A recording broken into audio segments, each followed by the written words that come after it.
주님 것을 내 것이라고 고집하며 살아왔네. 우리 찬양 드리시고 강의 시작합니다.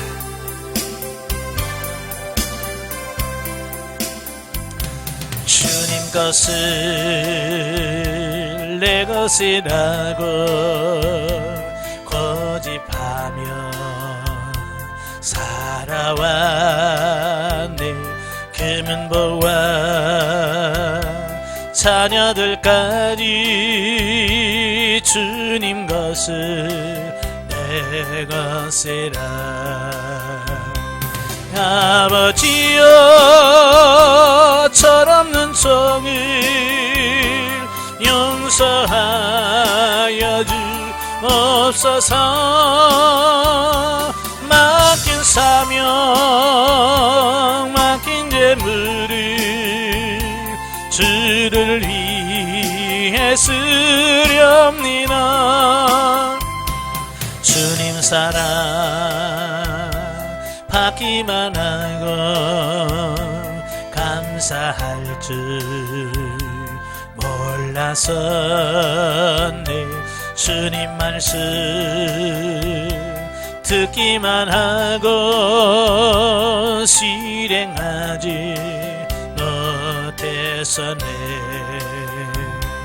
아버지여 연약한 종을 용서하여 주옵소서. 주님 명령 순종하면서 주를 위해 살렵니다. 아멘. 기도하겠습니다. 은혜로우신 아버지 감사합니다. 주님 것을 내 것이라 고집하며 살아왔던 우리 모습을 주님 용서해 주시고 이제 주님의 것을 주님의 것으로 돌릴 수 있는 우리 심령들이 되어지게 하옵소서. 오늘 영성적 물질관계 진리단계 두 번째 시간 나눌 때에 우리 지각이 열려지게 하시고 우리의 사고 가치관이 바뀌어지게 하시고 정말 하나님이 원하시는 삶을 살아드리는 우리가 될 수 있도록 도와주옵소서. 시종을 주님께 맡겨오며 예수님의 이름으로 감사하며 기도합나이다. 아멘. 예, 이 시간에는 우리 훈련 과정 보겠습니다. 훈련 과정 교재 173쪽입니다. 173쪽에 보시면 3진리 단계에서의 훈련이 나오게 되어지는데요. 자, 거기 전에 먼저 진리 단계의 정의가 뭐냐, 뭘 진리 단계라고 하느냐 한번 보고 가죠. 169페이지.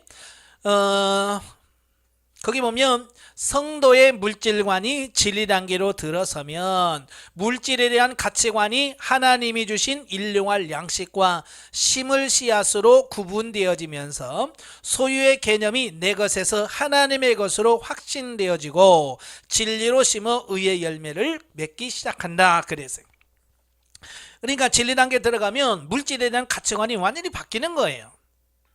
예, 내 것에서 하나님의 것이라고 하는 가치관으로 바뀌어지는 겁니다.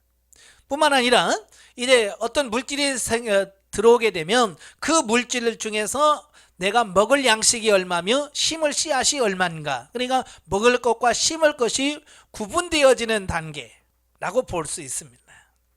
예, 그래서 진리 단계 들어가게 되면 이제 물질에 대해서 얼마를 심을 것이고 얼마는 먹을 것인가라는 분별력이 생기는 거예요. 지난 시간에 제가 강의를 했지만 애들은 씨앗인지 먹을 것인지 구분이 안 돼요. 그걸 다 먹어 치우는 겁니다. 그러니까 심을 씨앗이 없으니까 날 일이 없죠. 그러니까 계속해서 심고 거두고 심고 거두는 이게 계속 반복해서 돼야 되는데 심지 않으니까 거둠이 없고 거둠이 없다 보니까 늘 가난한 생활, 힘든 생활을 계속 이어져 갈 수밖에 없는 어떤 그런 부분을 보게 되죠. 예, 그래서 여러 가지 특징이 있다고 그랬어요. 특징이 첫째로 비로소 진리로 심어 의의 열매로 거두는 역사가 나타난다. 두 번째, 이제껏 심은 것이 영혼을 위한 것임을 깨닫는다. 이게 물질의 문제가 아니라 영혼의 문제였다는 걸 알게 되고, 그 다음에 세 번째, 고난이 축복인 걸 깨닫게 되어지고요. 네 번째로 하늘의 상급이 쌓인다. 다섯 번째로 하나님의 말씀대로 사라지는 것을 경험하게 되는 이런 특징들이 나오게 되어집니다. 자, 그러려고 하면 어떻게 해야 돼요? 훈련해야 되겠죠. 그래서 진리 단계는 물질을 어떻게 훈련해야 되느냐?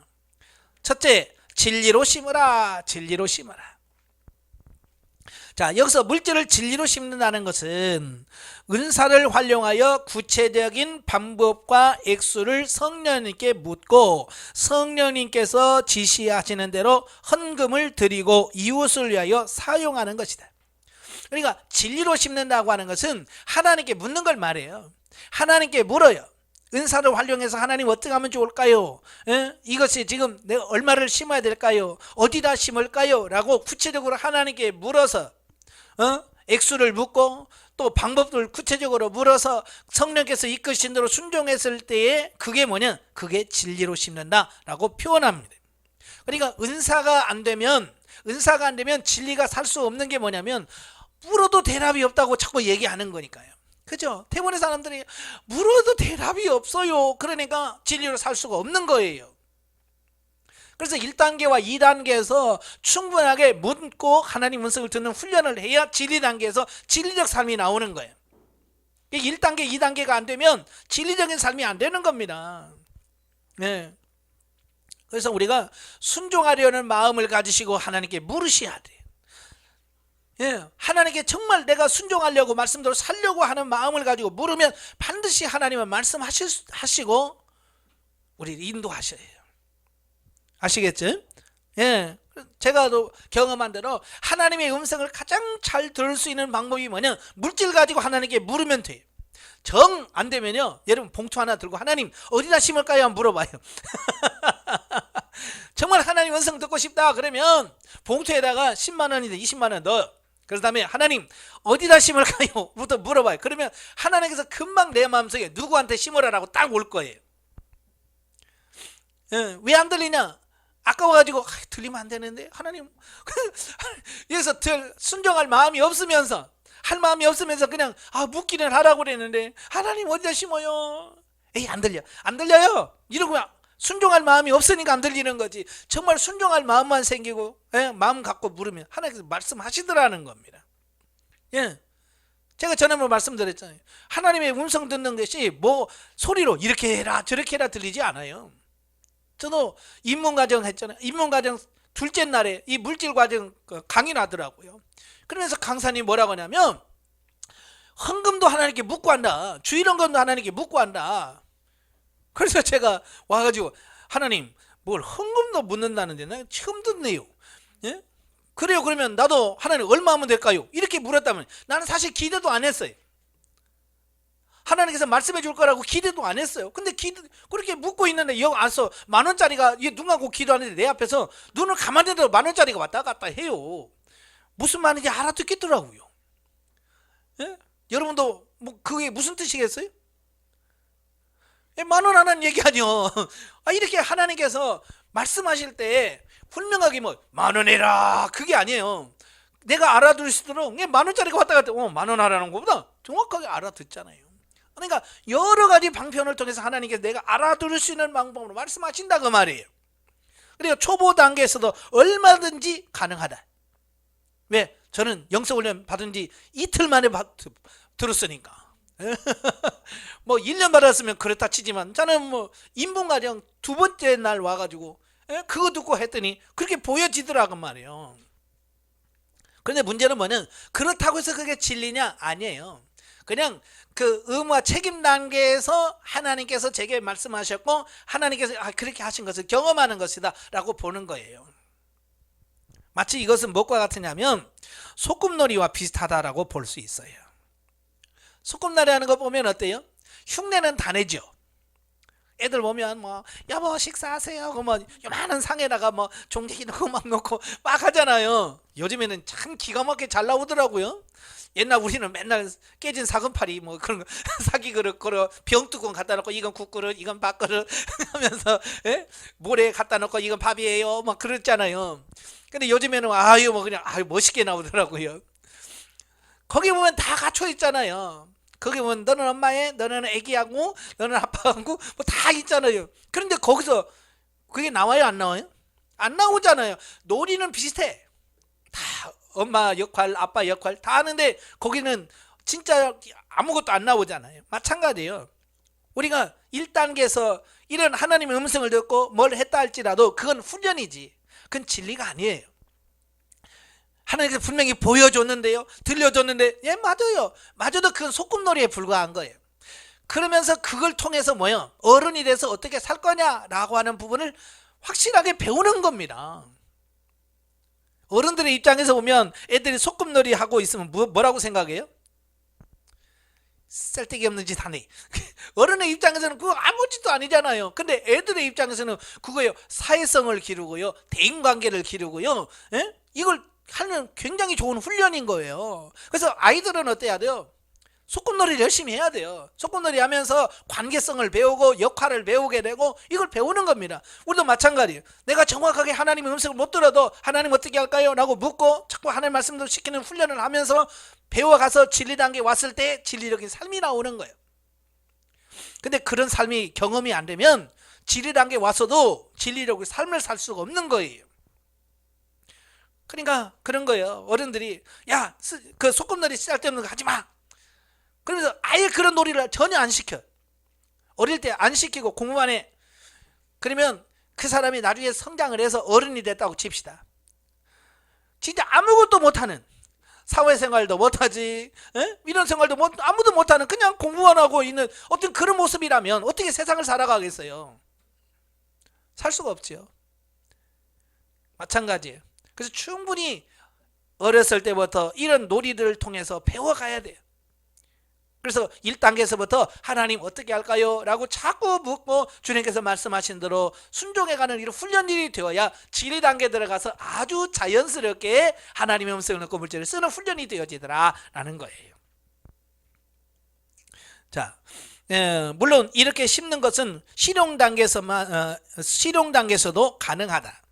그러나 물질을 실용적인 차원으로 바라보는 차원에서는 그 중심이 육신에 많이 치우쳐 있기 때문에 궁극적으로 그 드리는 물질이 생명이 될 수 없고 상급이 될 수 없는 것이다. 예.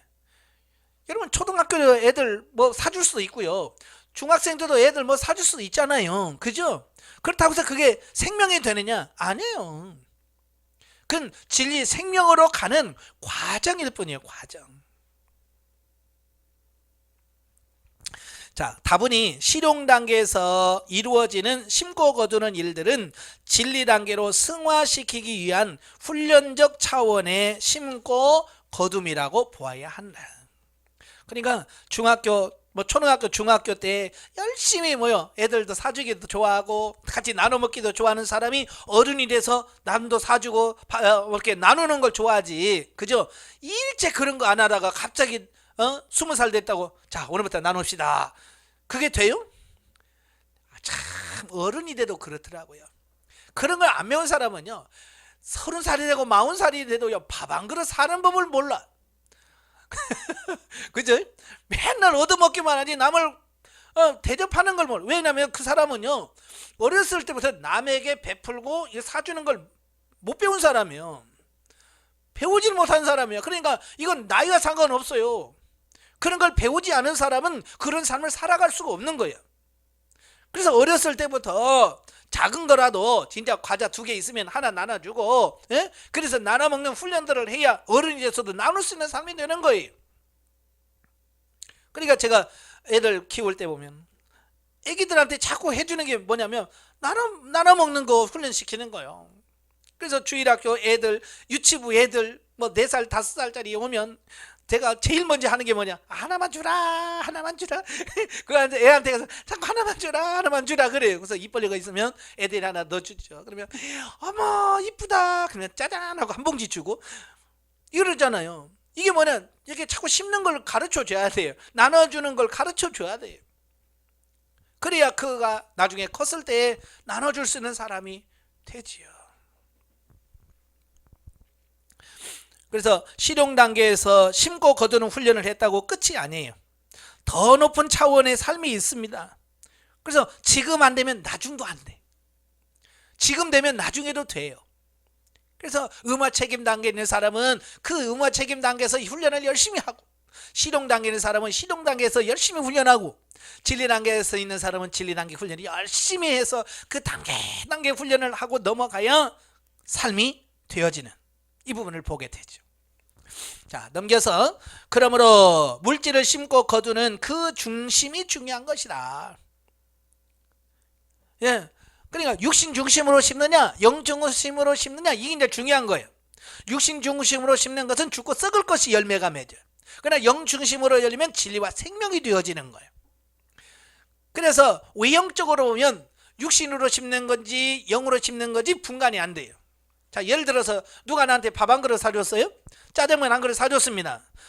육인지 영인지 똑같아요. 육신적인 사람도 짜장면 한 그릇, 영적인 사람 짜장면 한 그릇이에요. 그런데 육신적인 사람은 그냥 친하니까 한 그릇 사주는 거지. 그러나 영적인 사람은 하나님 어떻게 할까요? 예? 짜장면으로 대접할까요? 이렇게 물어서 하면 그 사람은 진리가 되어지는 거예요. 예. 근데 그걸 모르는 사람은 야 기분 좋아 오늘 내가 한 턱 쏠게. 예. 더 좋은 걸 쌌더라도 그죠?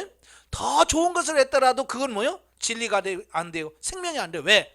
자기 감정에 따라서 기분에 따라서 했기 때문에 그건 진리가 안 되고 생명이 안 되는 거예요. 단돈 1,000원짜리 김밥 뭐 이런 1,000원짜리 없지만 1,500원, 2,000원짜리 김밥 한 줄을 사더라도 하나님 어떻게 할까요? 성령께서 묻고 김밥 사주라. 예, 알겠습니다. 그래서 성령의 지도인들을 받아서 김밥을 사주면 그게 작지만 그게 진리가 되는 거예요.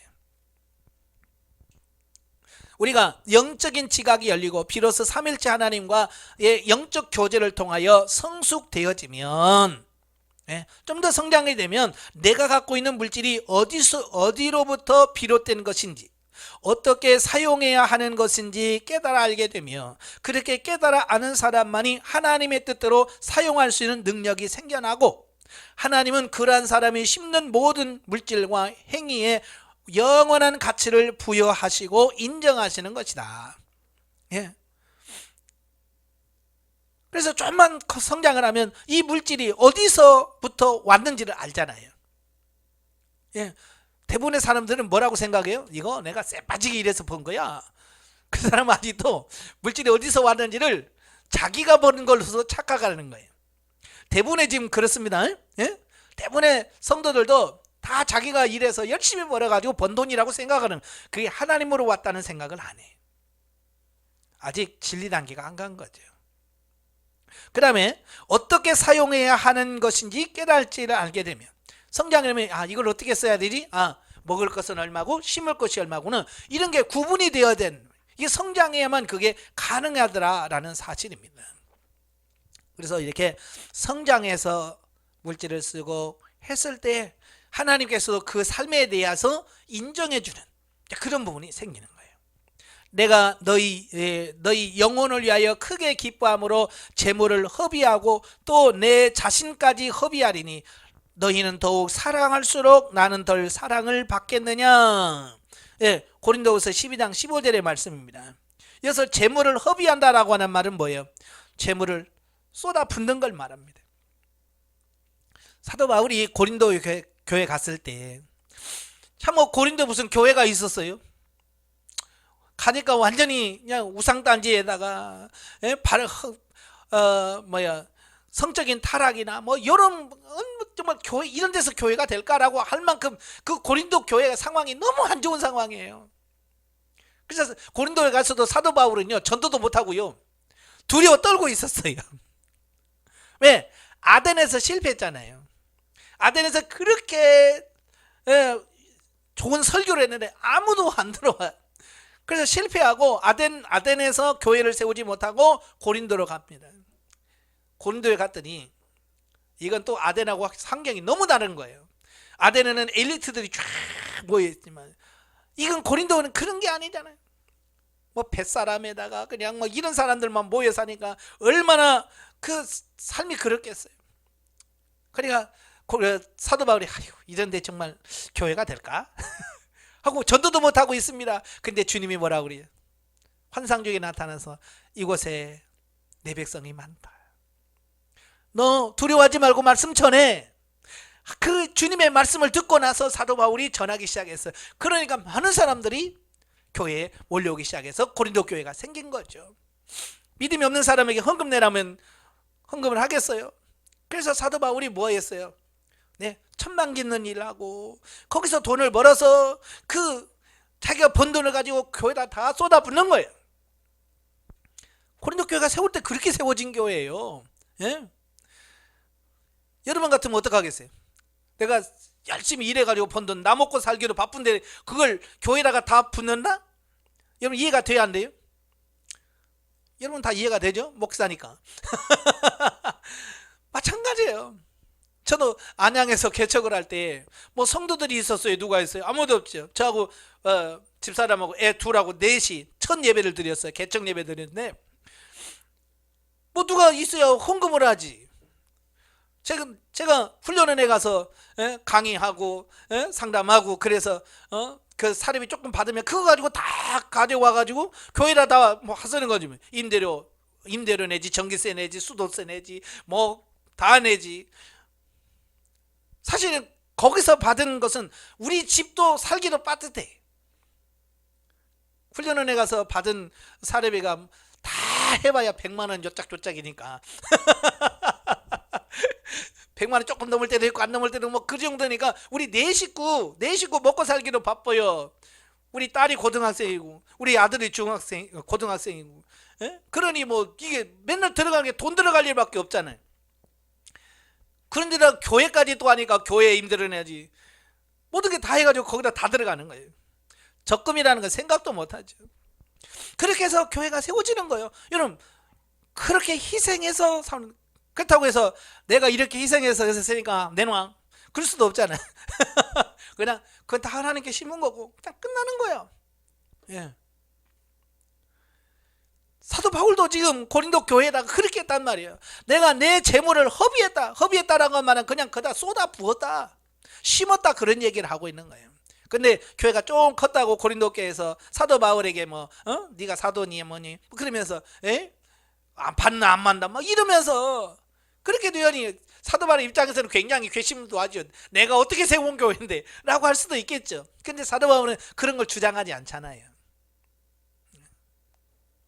내가 너희를 위해서 재물도 다 그때 이렇게 벌어가지고 다 거기다 쏟았어. 그래서 교회를 세웠어. 그리고 내가 모든 것을 해서 너희를 위해서 다 사랑을 했는데 그렇다고 내가 너희에게 사랑을 덜 받겠냐. 사도 바울은 심고 거둠의 원리를 알았기 때문에 그걸 실천에 옮긴 거예요. 그냥 헛돈 쓴다고 생각하지 않았잖아요. 그죠? 영혼을 살리는 일에 투자한 거예요. 그래서 고린도 교회가 생겨나는 거죠. 그 다음에 두 번째, 풍성하게 채워주시는 하나님의 창조 섭리를 알도록 노력하라 그랬어요. 하나님께서는 세상의 모든 만물을 풍성하게 창조하셨다. 바다와 육지, 산과 들판, 거기서 살아가는 각종 동물과 식물 등 모든 것들이 풍성하다. 자, 여러분 창세기 1장에 하나님께서 천지만물을 창조하실 때에 정말 풍성하게 창조하셨습니다. 네, 모든 만물들이 먹고 살 만큼 아주 부족함이 없이 완벽하게 창조하셨어요. 바다에는 물고기, 하늘에는 새, 땅에는 짐승들이 살고 나무에는 각종 가실과 열매를 맺어서 그걸 먹고 모든 게 살도록 다 만들어 놓으셨잖아요. 원래 하나님께서 우리에게 주시는 것은 이런 풍성함의 은혜예요. 예. 근데 지금 어때요? 풍성해요? 안 풍성해요? 예, 인간이 타락하면서부터 이제 안 풍성해진 거예요. 그죠? 예. 피조물과의 관계가 깨져. 그래서 하나님 뭐라고 해서 이제는 네가 힘써 이마에 땀을 흘려야 너희가 먹고 살 거다. 그 정도도 좀 괜찮았는데요. 또 아담과 하와의 아들 가인이 아벨을 죽였어요. 그러니까 뭐예요? 땅이 저주를 받아. 그러니까 우리 인간의 죄로 인하여 모든 게 저주를 받는 거예요. 그 저주를 받아서 지금처럼 이렇게 되는 거죠. 여러분 시간이 가면 갈수록 어때요? 땅들이 더 저주를 받아요. 왜? 세상에 죄가 많아서. 참 제가 어렸을 때만 해도요, 저희 부모님이 농약한 걸 거의 못 본 것 같아요. 제가 초등학교 때 어머니가 뭐 농약한다고 농약통 메고 다니는 걸 못 봤어요. 초등학교 때는. 그때는 뭐 했냐면 새마을 운동 하면서 맨날 퇴비라고 아시지? 산에 올라가서 막 풀 베다가 퇴비 증산 해가지고 마을에다가요 다 동네 앞에다가 다 쌓아놨어요. 집집마다 이 말뚝 하나 박아놓고 누구네 집이라고 이름 써놓고요. 그래서 퇴비 제일 많이 한 집은 상 주고 막 그랬다고요. 그러니까 그 퇴비 막 해가지고 거기서 제일 많은 상도 받고 그걸 또 해서 밭에 막 뿌려주고 그래서 이 땅이 힘이 굉장히 셌어요. 그러니까 지력이 있으니까 병충해도 없고 잘 됐어요. 근데 어느 날부터 집에 가면 퇴비는 없고요 비료만 쌓여 있더라고요. 어느 순간에 보니까 퇴비를 해야 이 땅이 힘을 얻는데 퇴비는 안 하고 이 비료만 주는 이 비료가 돌가루잖아요. 그러니까 그걸 하다 보니까 자꾸 이 땅이 산성으로 바뀌죠. 영양가는 없지요. 힘은 없지요. 땅에 힘을 잃으니까 강제로 비료를 줘가지고 그 힘을 자라도록 화학적으로 이렇게 키우잖아요. 그러니까 땅의 힘이 약하니까 병충해가 들어온 거예요. 그러니까 어느 날부터 저희 어머니도 막 약통 짊어지시고 맨날 이거 있잖아요. 미로 돌아다니시더라고요. 언제부터? 왜 퇴비 안 하고 비료 쓰면부터 그렇게 되더라고요. 앞으로 어떻게 살는지 몰라요. 예. 죄 때문에 그런 거예요. 원래 하나님은 우리에게 풍성하게 주셨어요. 지금도요. 우리 지구상에도 마찬가지예요. 지구상에 한쪽에는 좀 굶어 죽어갑니다. 그래서 그 사람들 위해서 돕자고 막 운동도 하고 하지요. 그 유니세프인가요? 거기서 조사해 보니까요. 지금도 지구에서 나오는 식량이나 모든 것을 하면 지구상에 있는 사람들 2배를 먹고 산대. 근데 왜 한쪽은 굶어 죽냐? 이게 분배가 제대로 안 되는 거야. 쉽게 말하면 많은 데는 너무 많고 없는 데는 너무 없는 거예요. 그러면 많이 있는 데서 없는 데로 이렇게 흘려보내서 그죠? 남는 데서 이렇게 흘려보내서 그들이 살 수 있게 해야 되는데 그게 안 된다는 거야. 한쪽에는 막 음식물 쓰레기로 남아서 음식물 쓰레기 처리 곤란하고 한쪽에는 굶어 죽어가고. 예전에 그 탈북에서 오신 분이 와서 하는 얘기가 그거잖아요. 식당 가서 음식물 쓰레기 나가는 거 보면서 자기들은 굶어 죽었는데, 그죠? 북한은 그런 것도 없어서 굶어 죽어가는데 여기는 그런 게 음식물 쓰레기로 나간다는 게 너무 이게 가슴이 아프더라. 그게 인터뷰하는 내용을 봤어요. 분배가 안 돼서 그렇지 하나님은요 지금도 마찬가지예요. 바다에 수많은 어종들을 통해서 지금 충분히 먹고 살 수 있어요. 근데요 문제는 뭐냐면 이 인간의 욕심이 너무 지나친 거예요. 골고루 적당히만 먹으면 되는데 그냥 참치 잡아서 그냥 참치 통조림 만들고 그래서 막 배 터지게 먹고 이걸 하나님께 주신 거 가지고 이게 순서대로 이렇게 적당히 먹고 이렇게 하면 씨가 마를 일이 없어요. 근데 그게 아니고 그냥 막 기계 갖다가 그냥 그물로 싹쓸이 해버려 씨까지 말리는 거 이게 안 되는 거예요. 하나님께서 주시는 부분이요 풍성하게 주시는 거예요. 이걸 관리를 못하는 거야. 그래요. 관리를 못해서 지금 이 관리 못하면 나중에 식량난이 심각할 거예요. 바다에 고기들이 없을 거예요. 왜? 씨를 다 말려버리니까. 그래서 자연보호 하셔야 돼요. 우리 예수 믿는 사람들이 자연보호 잘 하셔야 되고요. 여러분의 집에서도 음식 먹을 때도요 너무 많이 해서 썩혀서 내보내지 마시고요. 전략하시고 그렇게 하셔야 돼요. 그것도 하나의 심는 훈련이고요. 그것도 영성 훈련이라고 볼 수 있는 거예요.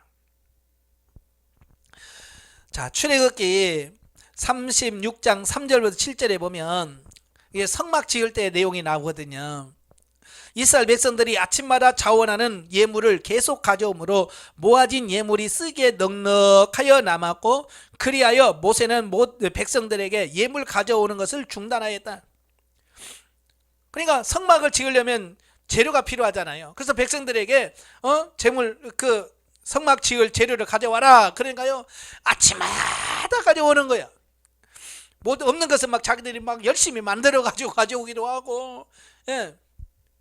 나중에 보니까 아침마다 가져오니까 일하는 사람들이 그게 이제 힘든 거예요. 이거 받는 것도. 그래서 모세에 가서 이제 그만 가져오라고 하십시오. 지금 있는 것도 풍성합니다.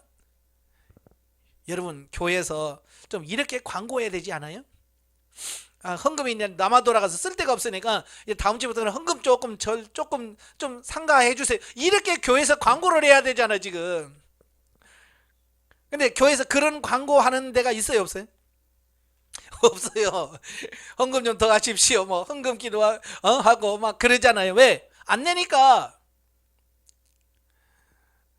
다윗도 마찬가지예요. 성전 지을 때 다윗도 풍성히 내지만 백성들도 엄청나게 많은 재물을 냈잖아요. 그러면 다윗이 뭐라고 그래? 이건 하나님께 주신 것, 하나님께 그냥 드립니다.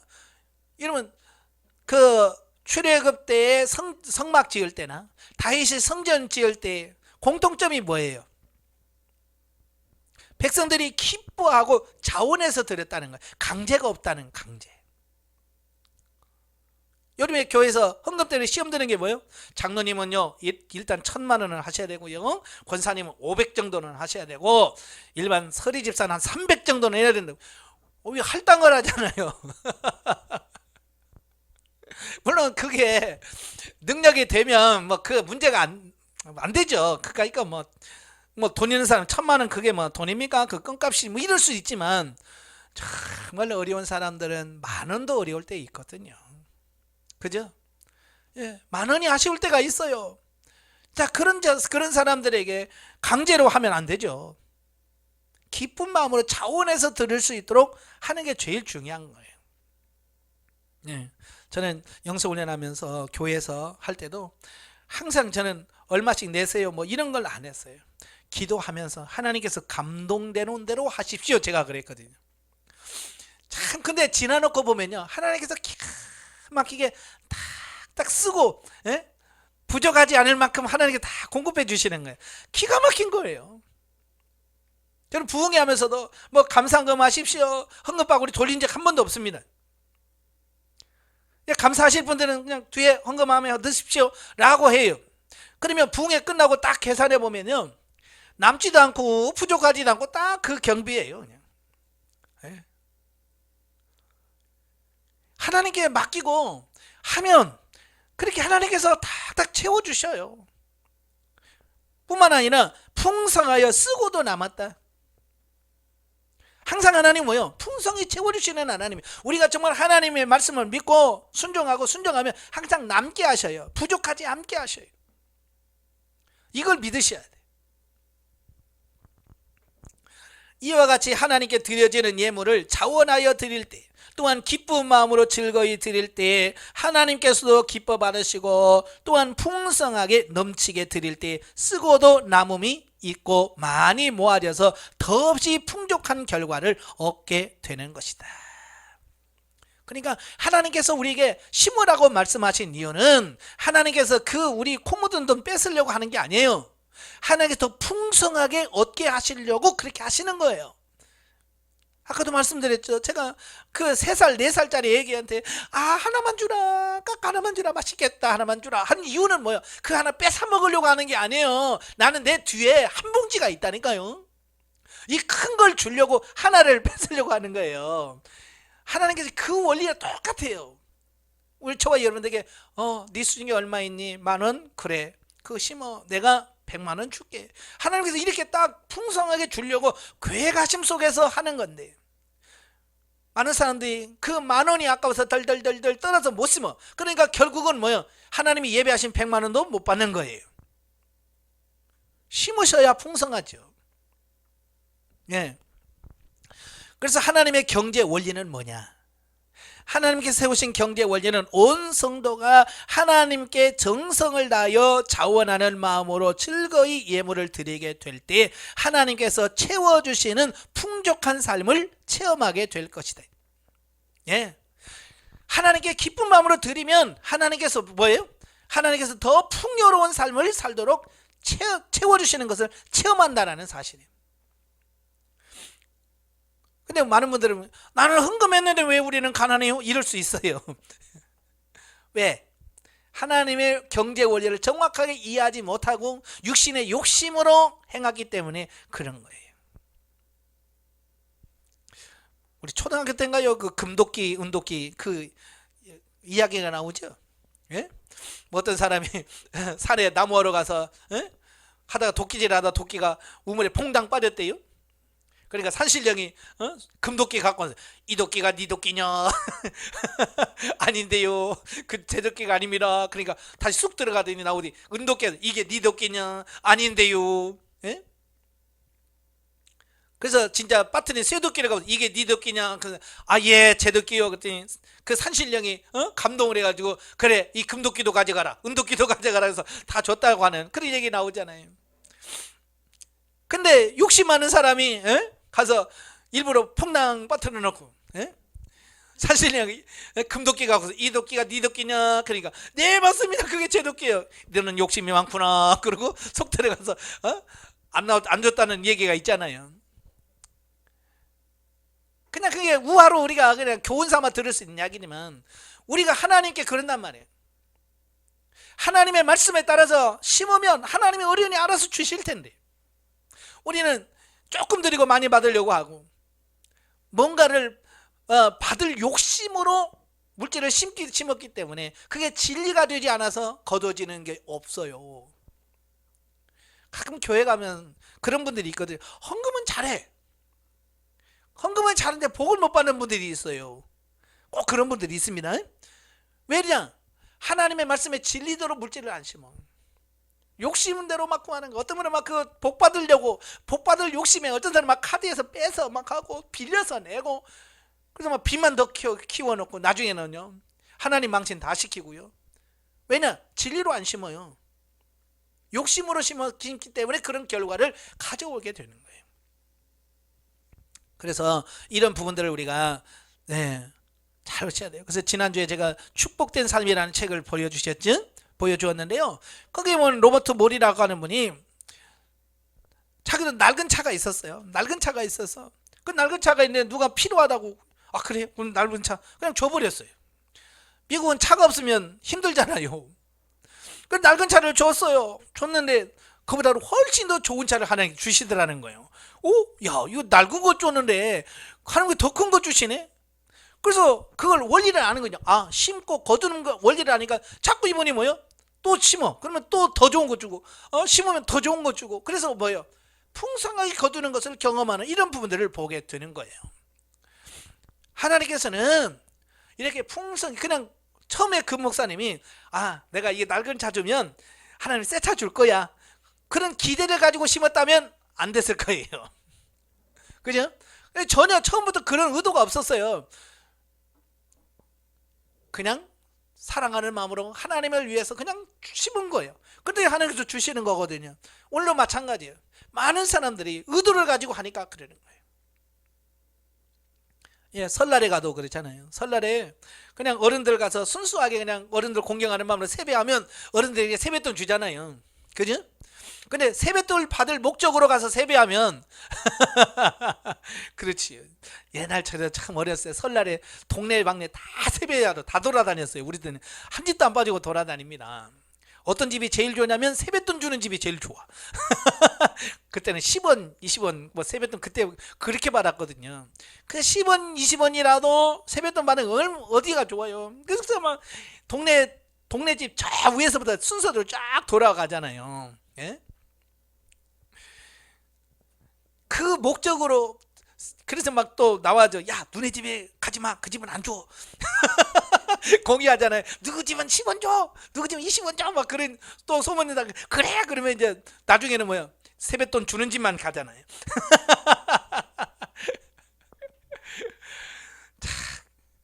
그게 하나님을 이용하는 어떤 그런 부분이라고 할 수 있죠.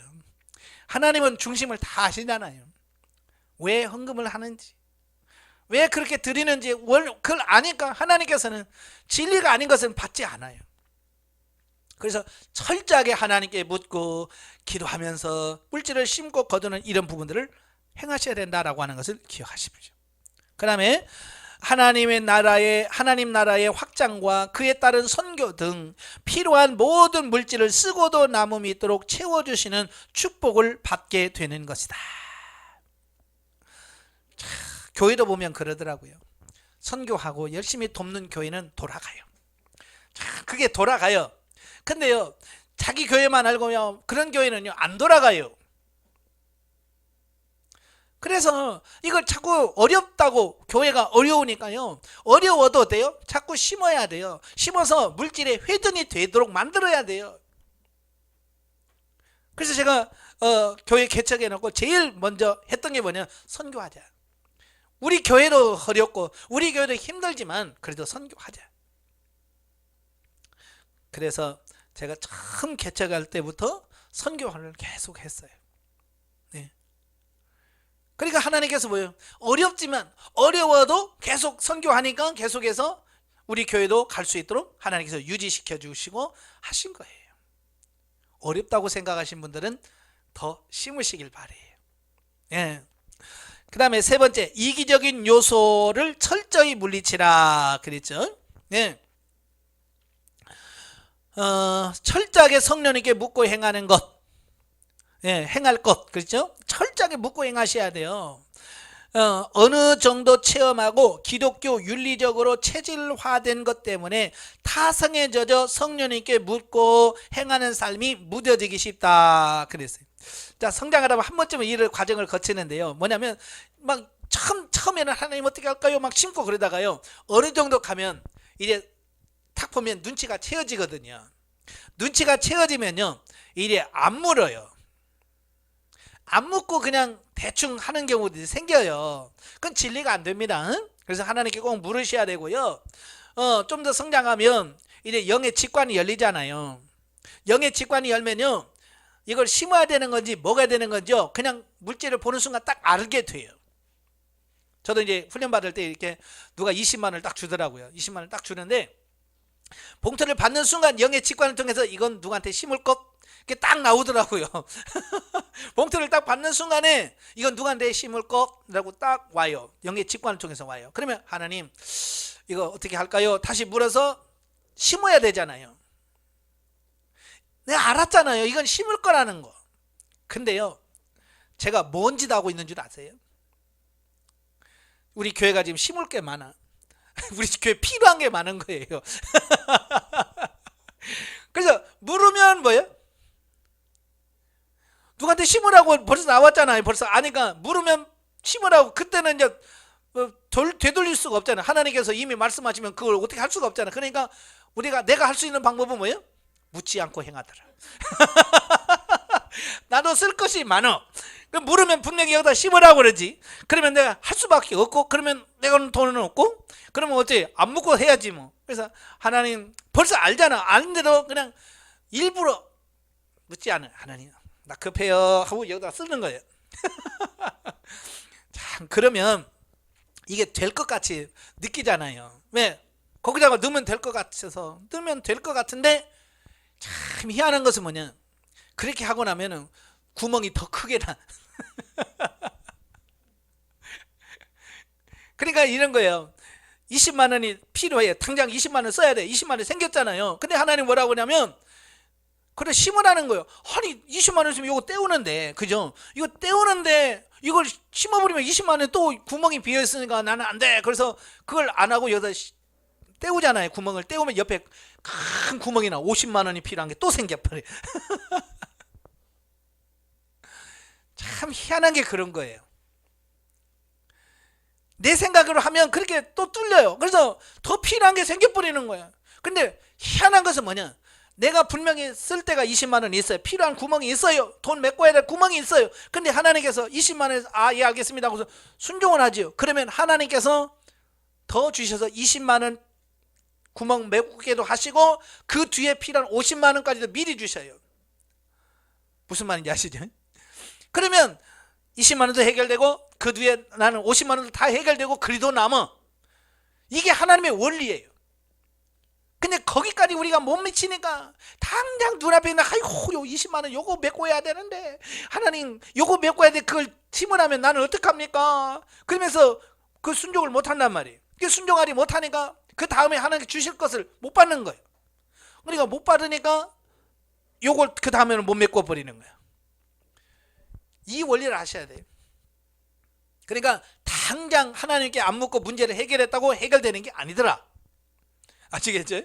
예. 그래서 하나님, 내가 필요한 것 있어도 하나님께서 말씀하시면 하나님 말씀에 순종하셔야 돼.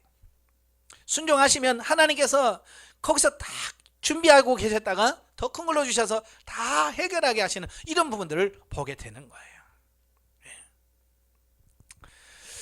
자, 우리가 물질 관계에 있을 수 있는 이기적 요소를 쉽게 이해하기 위해서는 먼저 진리 단계 정의를 한번 되새김질 해보아야 한다. 즉, 물질 단계는 물질을 진리적으로 심고 거두기 시작하는 초기 단계이다. 그리스도인으로서 진리적 삶에 비로소 눈을 뜨는 단계인 것이다. 전체적인 성장 과정을 놓고 볼 때 이 진리 단계는 매우 발전된 단계임은 분명하다. 그죠? 진리 단계 때문에 진리 단계만 해도요, 굉장히 많이 성장한 단계임은 분명한 거예요. 네.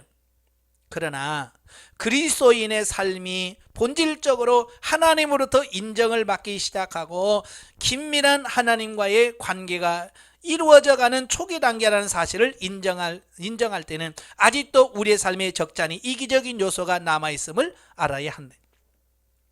예, 우리가 영적으로 성장을 했다 할지라도 여전히 우리는 육신 안에 살아요. 그래요. 그래서 우리가 정신 못 차리면 바로 육신으로 들어가서 조금 전까지만 해도 순종했던 우리가 금방 육신으로 쑥 들어가면 그게 안 될 때가 있단 말이에요. 예. 그래서 우리가 정신을 차리고 깨어 있어야 되는 이유가 바로 거기에 있어요.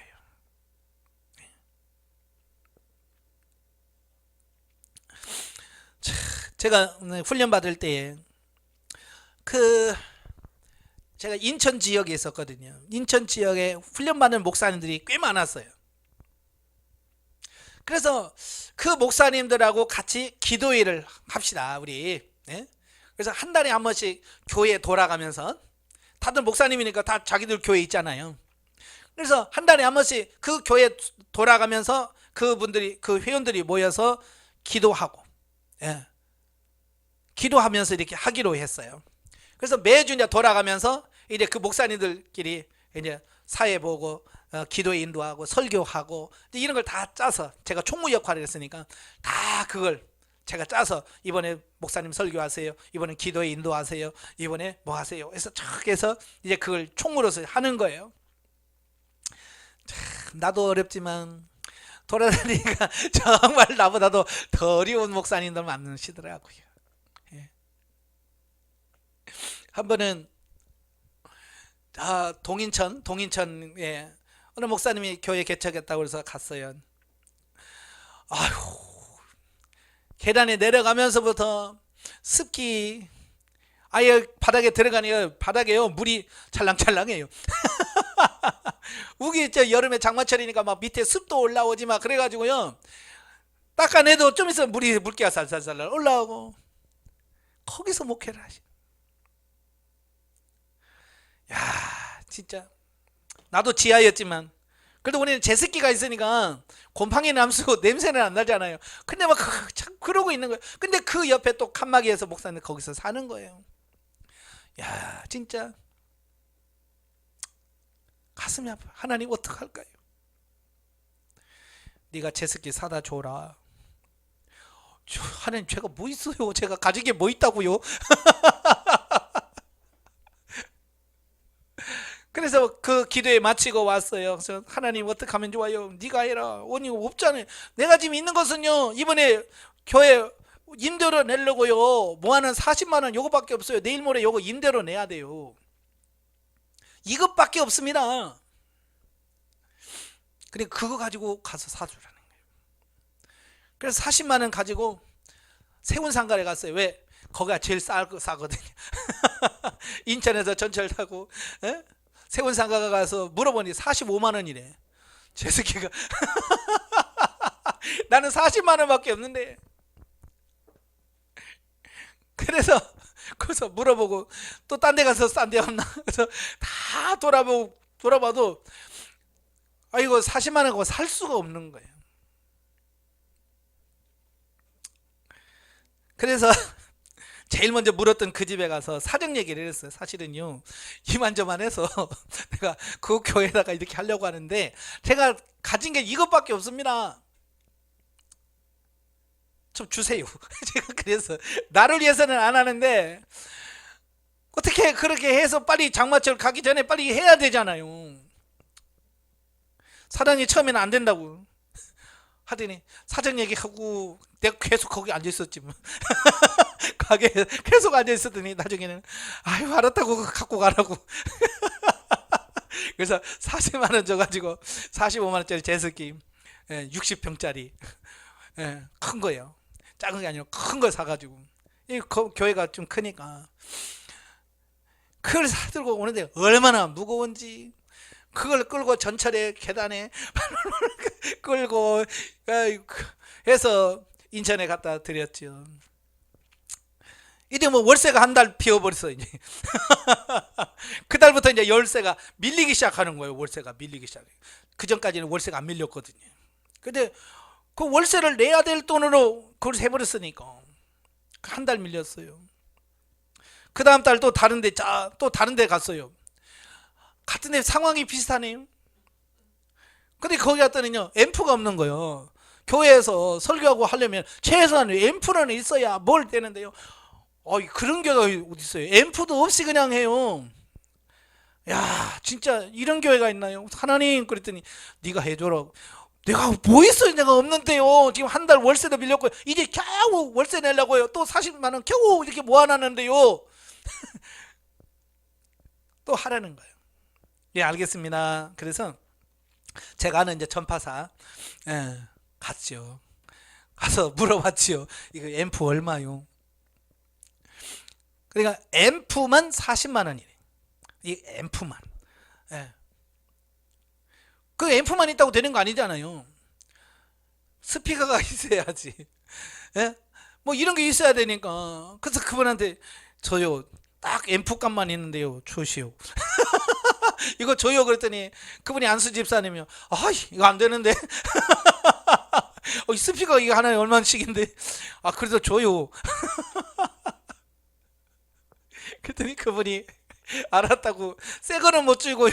내가 헌 거 있는데 헌 거라도 줄게요. 그래서 알았어요. 그래서 헌 거 스피커 2개는 헌 거 받아가지고. 근데 마이크 살 돈이 없는 거예요. 마이크 살 돈이 없어서 우리 교회에 2개 있었거든요. 마이크 2개 놓고 썼는데 그걸 하나 빼갖고 가서 거기서 하나 연결시켜주고. 그러니까 제습기 산이라고 한 달 밀렸죠.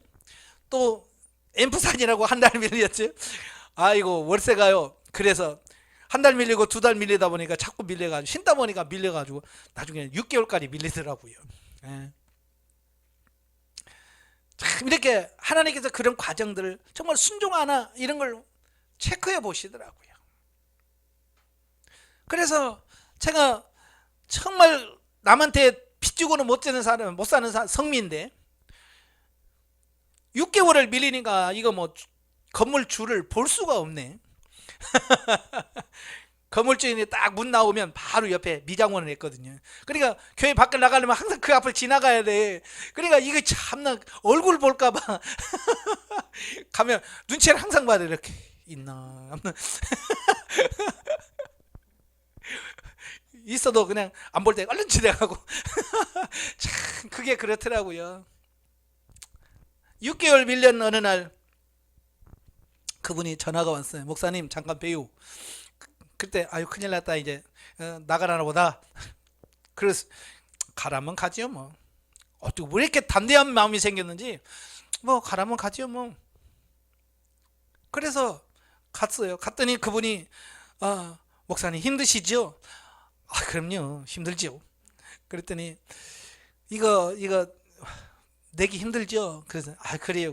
그러니까 뭐라고 말하냐면 그러면 나도 세금 내는데 이것 때문에 세금을 더 내야 된다. 어차피 목사님 못 낼 거고 나는 세금을 내야 되고 그러니까 세금이라도 줄입시다. 그래서 어떻게 하는데요? 그랬더니 보증금에서 깝시다 그러더라고요. 아니 내가 하자고 해도 지금 그런 사정이라 해야 될 뻔인데 주인이 불러다가 그러는 거예요. 이거 보증금에서 깝시다. 그때 보증금이라고 500개 했었거든요. 500 보증금에서 6개월 밀려서 하니까 보증금 내니까 남는 게 없네. 그래서 어떻게 해서 채워서 주고 150만 원 나머지 보증금에 그냥 월세는 35만 원에 좀 줄여줘 가지고 35만 원에 이렇게 해서 그 주인도 불쌍하지 나도. 그러니까 원래 40만 원인데 35만 원을 줄여줬는데 그것도 못 내 가지고 밀린 것은 그냥 30만 원 계산해서 주십시오. 그래서 150만 원 계산해서 땡 했어요. 다 하나님이 이렇게 하시더라고요. 내가 사정 안 해도 하나님이 아셔서 딱 하는 거요. 그렇게 월세 밀려가지고 불안했었는데 한순간에 월세 다 해결해 버렸잖아요. 밀린 게. 참 하나님의 방법은 뭐 우리가 생각할 수 있는 방법을 초월하시는 분이니까 그렇게 하셔요. 예. 하나님께서 그렇게 하신다고요. 그래서 우리가 항상 향할 때에 어떤 육신의 욕심이나 이런 걸 가지고 하면 안 되고 순수한 마음을 가지고 하면 하나님께서 그렇게 채워주시는 것을 경험하게 돼요. 자, 따라서 이와 같은 허점을 경계하고 이기적인 욕심을 내려놓으셔야 돼요. 그 다음에 일정한 긴장감을 유지하고 성령님께 자신의 삶을 의탁하여 적극적으로 심고 거두는 생활을 실천할 때 세상 재물이 신령한 재물로 바뀌는 놀라운 영적 실제를 경험하게 될 것이다. 그러니까 육신의 욕심을 가지고 하지 말고 정말로 하나님의 뜻에 순종하는 마음으로 하나님께 묻고 주의 말씀대로 순종하면 하나님께서 그 모든 것을 책임져 주실 거예요. 예. 자, 네 번째, 반복적으로 훈련하라 그랬어요. 이런 심고 거두는 것을 한 번 하고 끝내지 말고 반복적으로 체질화될 때까지 계속해서 반복적으로 해야 된다 그 말입니다.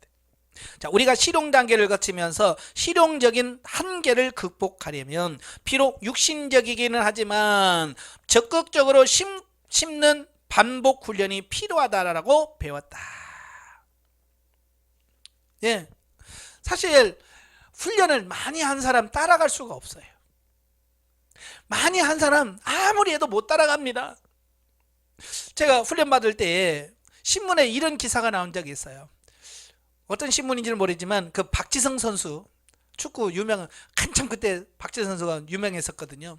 그때 그 선수의 발을 사진 찍어서 이렇게 사진에 나왔어요. 나오면서 뭐라고 나오냐면 이 선수는 축구할 수 있는 발이 아니래. 이 박지성 선수는요, 발 자체가 축구 선수 할 수 있는 발이 아니래. 평발이래. 평발. 평발은 원래 군대도 면제받는 발입니다. 예, 오래 걷고 이럴 수가 없어서 평발은요 군대도 면제되는 말인데요, 이 박지성 선수가 평발이래요. 그리고 발가락도 희한하게 구부러지고 뭐 이래가지고 굳은 살막이 정말 야 이런 발가락으로 축구를 하나? 할 정도로 그렇게 생겼어요. 근데요 세계적인 선수가 됐잖아요. 그러면서 거기서 뭘 얘기하냐면 이 선수가 얼마나 열심히 초등학교에서부터 축구를 위한 열정과 땀 흘려서 훈련하는 그걸 이야기한 게 나와 있어요. 초등학교 때 감독이 보통 훈련 끝나고 야 집에 가라 그러면 애들 막 야하 하고 막 끝나고 가기 바쁘잖아요.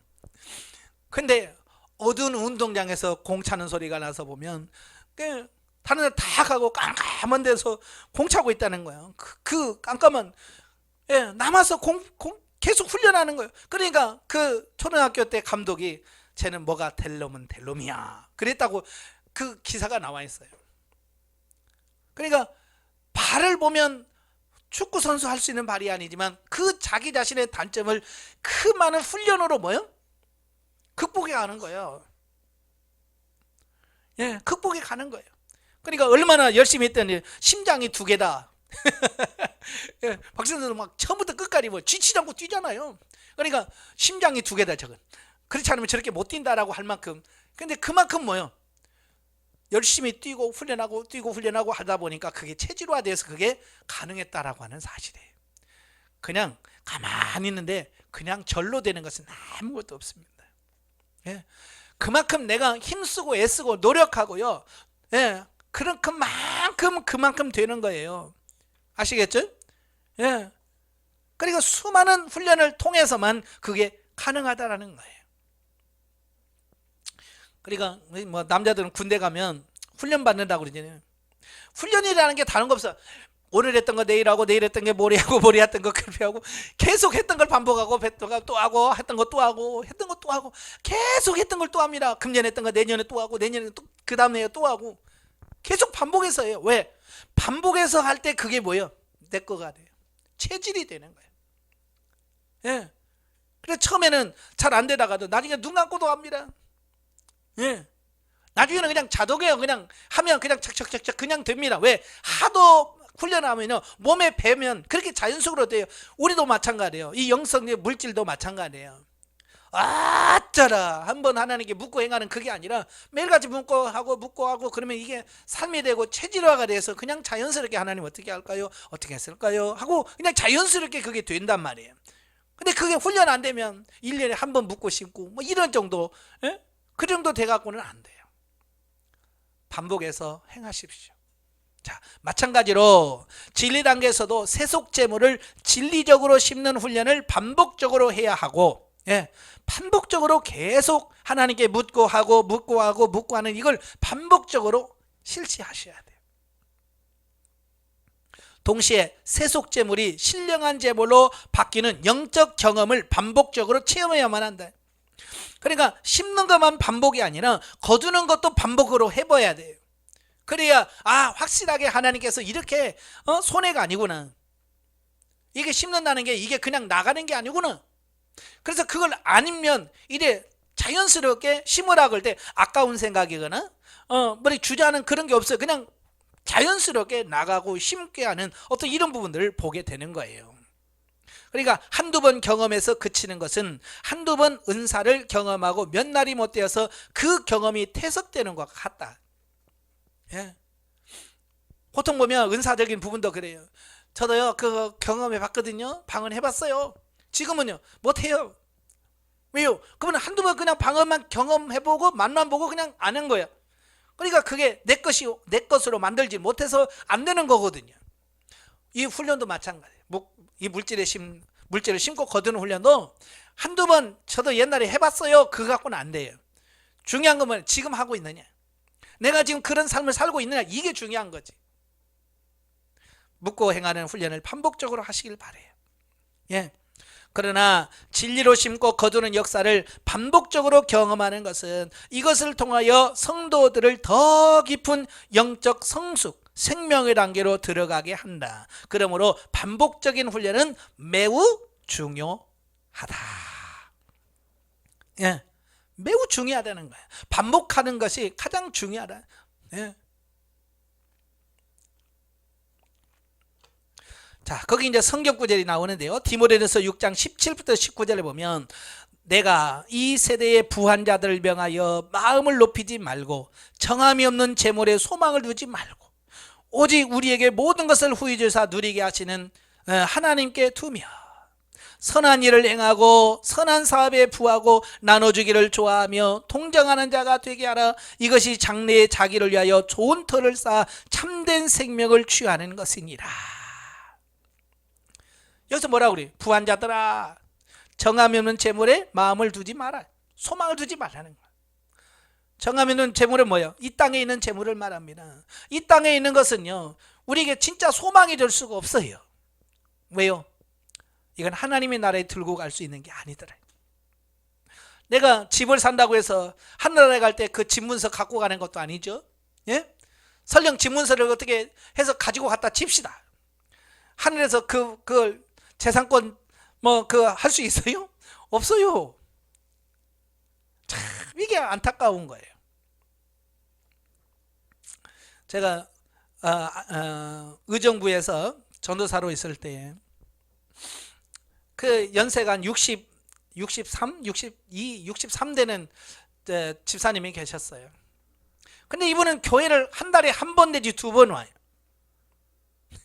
집사인데 교회를 한 달에 한 번 내지 두 번 와요.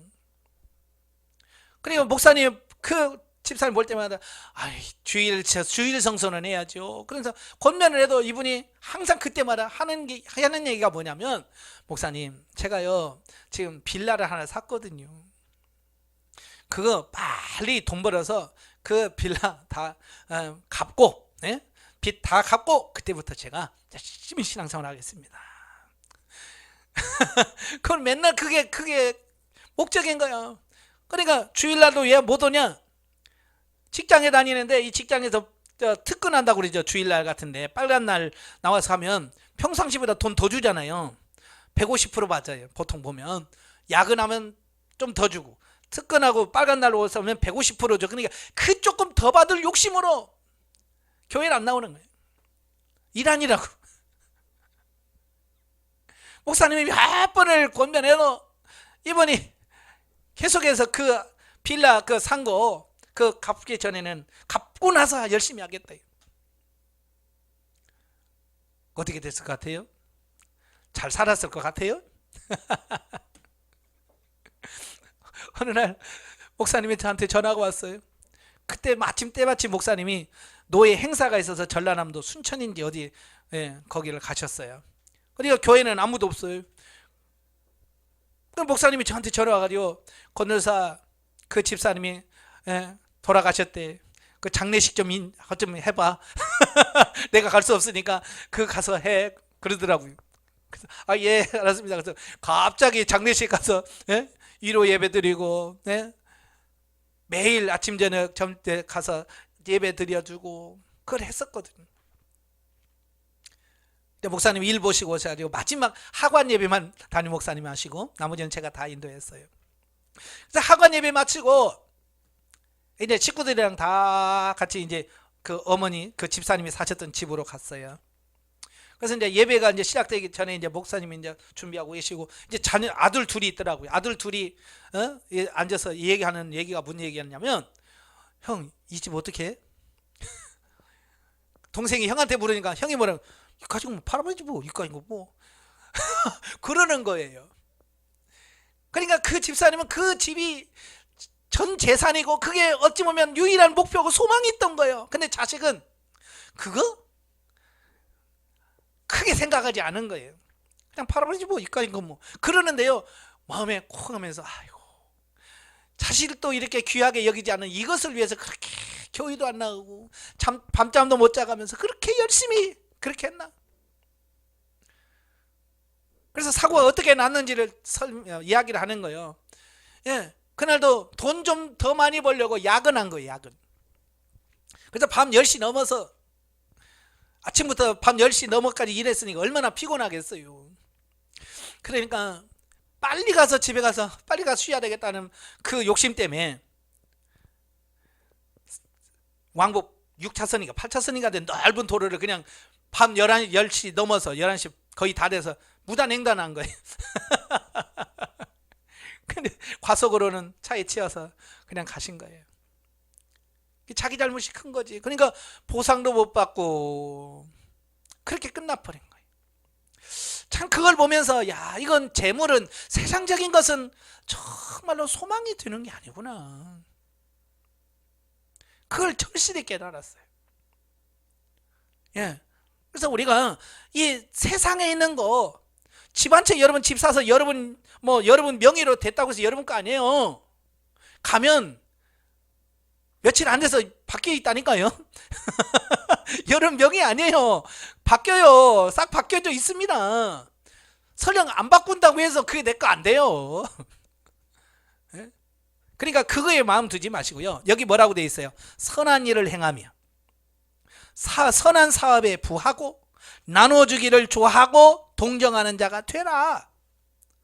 아낀다고 내 거 하지 말고 선한 사업에 일쓰고 나눠주라는 거예요. 심으라는 얘기예요. 한마디로 말하면 그걸 심어라. 그럴 때 어떻게 된다고요? 이것이 장래에, 여기 장래라고 하는 말은 이 땅에서의 삶이 아니에요. 하나님의 나라에 갔을 때, 하나님 나라에 갔을 때에 자기를 위하여 좋은 터를 쌓아 생명을 취하는 것이에요. 하나님의 나라 가서 좋은 이런 생명을 쌓는 어떤 그런 방편이 되어진다는 거예요. 굉장히 중요한 겁니다. 그 다음에 누가복음 6장 38절에 주라 그리하면 너희에게 줄 것이니 곧 후히 되어 누르고 흔들어 넘치도록 하여 너희에게 안겨주리라. 너희의 헤아리는 그 헤아림으로 너희도 헤아림을 도로 받을 것이니라 그랬어요. 예. 하나님께서 뭐라고 했어요? 저축 많이 해라. 그럼 부자 될 것이라 그랬어요? 쌓아두라 그랬어요? 아니잖아요. 주라 그랬잖아요. 우리 가지고 있는 가치관을 근본적으로 하나님 깨트리는 거예요. 주라. 그리하면 후이되어 누르고 흔들어 넘치도록 너희에게 안겨주리라. 너희의 헤아리는 그 헤아림으로 너희도 헤아림을 도로 받을 것이니라. 여기서 헤아리다라는 것은 계산한다는 얘기요. 그러니까 뭘 하면서 계산하잖아요. 아, 이거 하면 이 사람이 뭘 할까? 내가 10,000원 주면 이 사람이 10,000원 줄까? 20,000원 줄까? 이런 거 있잖아요. 내가 하나님 심으면 하나님께서 몇 배를 줄까? 이런 계산하는 걸 말하는 겁니다. 그러니까 내가 뭘 하면서 계산을 하면 하나님도 나에게 갚을 때에 계산한다고 말이에요. 하나님도 계산하면서 준다. 그러니까 내가 계산 없이 주면 하나님께서 계산 없이 주셔. 근데 내가 계산을 하면 하나님도 계산한다 그 말이에요. 아시겠죠? 그러니까 계산하면 손해본다는 거예요. 내 계산이 크겠어요? 하나님의 계산이 크겠어요? 사람도 그렇습니다. 통 큰 사람은 통이 큽시다. 확실히 통이 큰 사람은요, 돈을 쓰더라도 크게 놀더라고요. 하나님은 뭐 통 큰 사람보다 뭐 못하겠어요? 하나님의 통은 얼마나 크신지 몰라요. 뭐 왜? 기본이 30배, 60배, 100배니까. 자, 그 밑에 마가복음 10장 29절 30절에 나와 및 복음을 위하여 집이나 형제나 자매나 어미나 아비나 자식이나 전토를 벌이는 자는 금세 있어 집과 형제와 자매와 모친과 자식과 전토를 100배나 받되 100배나 받되 핍박을 겸하여 받고 내세의 영생을 받지 못할 자가 없느니라 그랬어요. 내가 버려야 받죠. 그죠? 내가 주님을 위하여 버린 자, 어미나 아비나 자식이나 전토를 버린 자만 100배를 받을 수 있는 복이 있어요. 그래서 버렸다라고 하는 말은 심었다는 말로 해석을 할 수 있어요. 하나님을 위하여 이것을 헌신하고 희생하고 바쳤을 때 하나님께서 거기서 거둠을 경험하게 하시고 맛보게 하셨다. 그 다음에 이사야 5장 1절 4절 내가 나의 사랑하는 자를 위하여 노래하되 나의 사랑하는 자의 포도원을 노래하리라. 나의 사랑하는 자에게 포도원이 있으며 심히 기름진 사내로다. 땅을 파서 돌을 제하고 극상품 포도나무를 심었었도다. 그 중에 망대를 세웠고 그 안에 술틀을 팠었도다. 좋은 포도 맺기를 바랐더니 들포도를 맺혔도다. 예루살렘 거민과 유다 사람들아 구하노니 이제 나와 내 포도원 사이에 판단하라. 내가 내 포도원을 위하여 행한 것 외에 무엇을 더할 것이 있으랴. 내가 좋은 포도나무 맺기를 기다렸거늘 들포도 맺으면 어떠민고. 포도나무는 비유예요. 하나님께서 유다를 선택하시고 그들의 모든 좋은 환경을 다 주셨다는 것을 비유로 말씀해 주고 있어요. 오늘 저와 여러분도 마찬가지. 지금 여러분이 사는 환경은요, 하나님께서 여러분이 영성적 삶을 살아갈 수 있는 가장 좋은 환경, 지금 하나님 다 허락하신 거예요. 다. 우리 입장에서는 아이고 힘들어요, 없어요 라고 할 수 있겠지만 어찌 보면 하나님의 입장에서는 가장 좋은 환경을 우리에게 허락하셨다는 거예요. 이걸 아멘 하셔야 돼요. 믿으셔야 돼. 이게 믿어졌을 때 그때부터 하나님을 위해서 우리가 순종할 수 있는 삶이 나오는 거예요.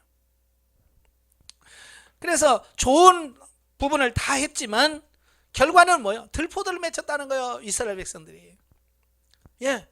하나님께서 모든 환경을 좋은 열매 맺기를 원했는데 들포도를 맺혔어. 이건 뭐예요? 하나님 주시면서 진리 생명 되기를 원했는데 다 지가 다 먹고 열매는 하나도 죽고 썩을 것만 맺으니까 이 유다 사람들과 똑같은 결과를 가져. 하나님 뭐래? 내가 여기서 더 이상 뭐 할 거이냐? 이 포도밭을 헐어버리겠다. 포도나무 다 베버리겠다라고 말씀하시는 거거든요. 자, 오늘 저와 여러분이 이 말씀을 잘 기억하십시오. 하나님께서 우리에게 주신 환경을 잘 기억하시고요. 그 환경 속에서 우리가 어떻게 하면 주님 어떻게 할까요? 그래서 자꾸 물었고 그 하나님께서 말씀하신 대로 순종하면서 더 많이 심어가시길 바래요.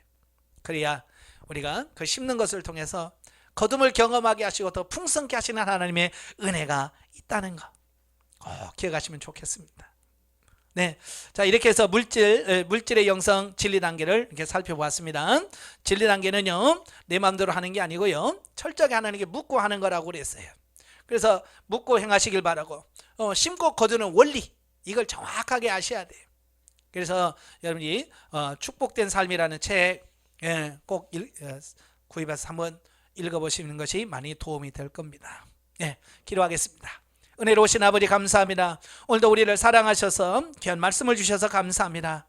정말로 우리가 이 땅에 살면서 꼭 필요한 게 물질인데 그 물질을 육신의 욕심을 따라 육신만을 위해서 사용하지 않게 하시고 하나님의 뜻을 따라 심고 거둠으로 하나님의 영광이 드러나는 우리 삶이 될 수 있도록 도와주시옵소서.